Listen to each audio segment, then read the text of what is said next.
ఆశ్చర్యకరుడు, ఆలోచనకర్త, నిత్యుడగు తండ్రి, సమాధానాధిపతి అయిన యేసుక్రీస్తు పరిశుద్ధ నామమున ఈ ఉదయకాల శుభములు మీకు తెలియజేస్తున్నాను. ఇది నా దేవుని యొక్క వాక్యము. నీవే నాకు అతిశయాస్పదము. 3వ కీర్తన 3వ వచనము. ఇక్కడ దావీదు భక్తుడు దేవుని ఉద్దేశించి చెప్తున్నటువంటి మాట, అయ్యా నీవే నాకు గర్వకారణము అని అంటాడు.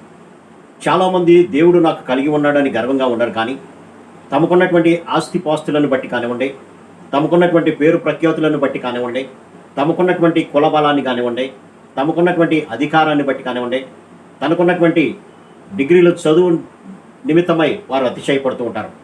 అయితే దావీదు భక్తుడు మాత్రం అంతటే రాజు అయినప్పటికీ కూడా నీవే నాకు అతిశయాస్పదము, నీ ఉండుటయే నాకు గర్వము అని ఇక్కడ సెలవిస్తున్నాడు.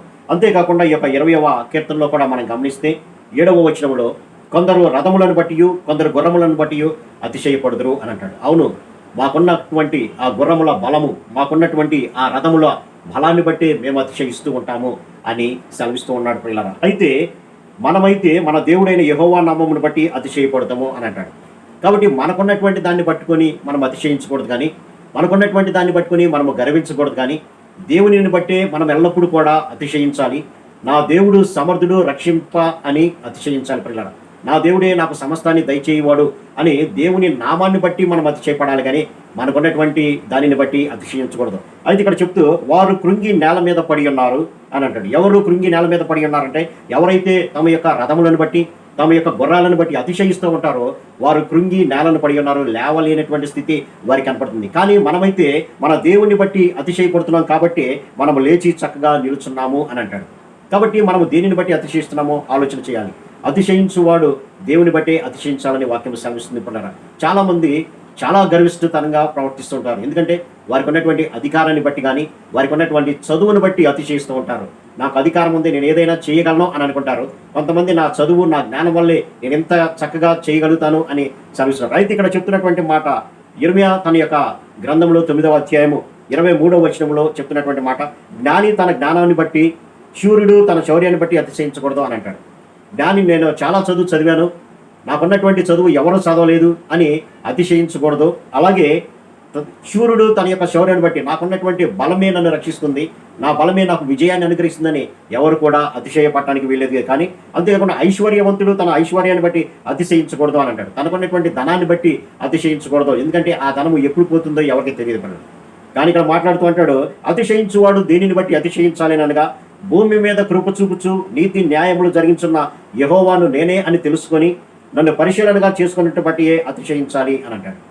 అవును, మనం ఈ లోకంలో సజీవులుగా ఉన్నామంటే, తినడానికి బలము కలిగి ఉన్నామంటే, సంపాదించుకోవడానికి శక్తి సామర్థ్యాలు కలిగి ఉన్నామంటే అది దేవుని కృప మాత్రమే ప్రియులారా. దేవా, నీ వలననే, నీ కృప వలననే అయోగ్యుడైనటువంటి నాకు మంచి ఆరోగ్యం ఇచ్చావు, చక్కగా పని చేసుకోవడానికి నాకు బలాన్ని ఇచ్చావు, నేను జీవించడానికి అనుదినము నా ఆయుష్ని పొడిగిస్తున్నావు నువ్వు అని ప్రభువుని స్తుతిస్తూ ప్రభునందు అతిశయపడేవారుగా ఉండాలే తప్ప మన యొక్క ఆస్తిని బట్టి, మన యొక్క జ్ఞానాన్ని బట్టి, మన యొక్క బలాన్ని బట్టి అతిశయించుకోవడం. ఎవరైతే భూమి మీద కృప చూపుతున్నటువంటి దేవుణ్ణి బట్టి అతిశయిస్తారో వారిని చూచి నేను ఆనందించేటువంటి వాడను అని దేవుడు సెలవిస్తున్నాడు. కాబట్టి ప్రభువు మనల్ని చూసి ఆనందించాలి అని అంటే ఎల్లప్పుడూ కూడా దేవుని మీద ఆధారపడినటువంటి స్థితి మనం కలిగి ఉండాలి. దావీదు మహారాజుగా ఉన్నప్పటికీ కూడా తన యొక్క బలగాన్ని బట్టి కానీ, తన యొక్క రాజ్యాధికారాన్ని బట్టి కానీ అతిశయించలేదు. కానీ దేవా, నీవే నాకు ఈ రాజ్యం వచ్చావు, గొర్రెల మందలు కాసుకునేటువంటి వాడను, గొర్రెల దొడ్డిలో ఉండేటువంటి వాడిని తీసుకొచ్చి ఇశ్రాయేలు జనాంగానికి నన్ను రాజుగా నియమించావయ్యా అని నిరంతరం కూడా దేవుని స్తుతిస్తూ దేవునిని బట్టి అతిశయించేవాడుగా, లేదా దేవుని బట్టి గర్వించేవాడుగా దావీదు కనపడుతున్నాడు. అందుకనే దావీదు భక్తుడు అంటాడు, నన్ను ఎంతగా హెచ్చించుటకు నేను ఏ పాటి వాడినయ్యా, ఎందుకు పనికిరానటువంటి వాడను, గొర్రెలతో కలిసి ఆడుకుంటున్నటువంటి నన్ను ఇశ్రాయేలులకు కాపరిగా నన్ను నియమించావే అని నిరంతరం కూడా దేవుడికి కృతజ్ఞతాస్థితులు చెల్లిస్తూ దేవుని మహిమపరిచేటువంటి వాడుగా ఉన్నాడు. కానీ తను తాను హెచ్చించుకునేటువంటి వాడుగా లేడు పిల్ల. కాబట్టి మన జీవితాలను ఒకసారి పరిశీలన చేసుకుందాం. దేన్ని బట్టి నువ్వు అతిశయిస్తున్నావు? నీ అందము, నీ ఆరోగ్యము, నీ చదువు అన్నీ దేవుడే ఇచ్చాడు. కాబట్టి దేవుణ్ణి బట్టి నువ్వు అతిశయించు, దేవుణ్ణి బట్టి నువ్వు గర్వించు. అంతే తప్ప తాత్కాలికమైనటువంటి నీ చదువు, వెరితనము కలిగి చేసేటువంటి నీ జ్ఞానాన్ని బట్టి, తాత్కాలికంగా ఉండేటువంటి పదవులను బట్టి, అధికారాన్ని బట్టి, తాత్కాలికంగా ఉండేటువంటి మాయమైనటువంటి బంగారాన్ని బట్టి, రథాలను బట్టి నువ్వు అతిశయిస్తే నీ జీవితము నాశనకరమైనటువంటి స్థితిలోకి వెళ్తుందని దేవుని యొక్క వాక్యం సాగిస్తుంది. కాబట్టి ఒకవేళ నీవు కనుక వీటిని బట్టి నువ్వు అతిశయిస్తుంటే ఈ వాక్య ధ్యానం ద్వారా ప్రభువు నేను హెచ్చరిక చేస్తున్నాడు. భూమి మీద కృప చూపుచు నీకు ఆరోగ్యాన్ని, ఐశ్వర్యాన్ని, సమస్తాన్ని దయచేసినటువంటి నా యందే నీవు అతిశయించాను. కాబట్టి ఆయన యందు అతిశయిద్దాం. తద్వారా దేవుడు ఇచ్చేటువంటి గొప్ప ఆధిక్యతను పొందుకుందాం. అట్టి కృప పరిశుద్ధాత్మ దేవుడు మనందరూ దయచేయను గాక.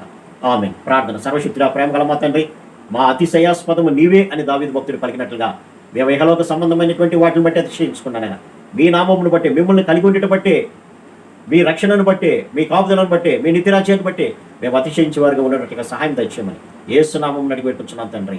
ఆమేన్. God bless you.